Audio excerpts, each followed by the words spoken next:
अनंत शेळके इसोली यांच्या शेजात 7.5 HP रोटोमॅक्स कंपनीचे solar बसवले.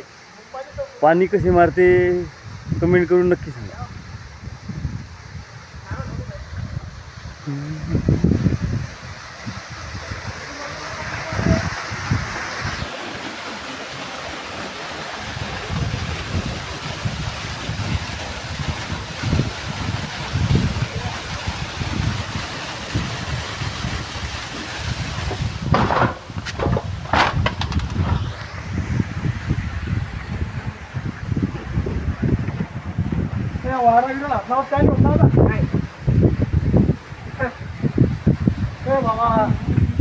चला चला आता घळमळ नको. झालं का नाही बा कोण दिलं आम्ही दोघं मागच्या माणसं आहे.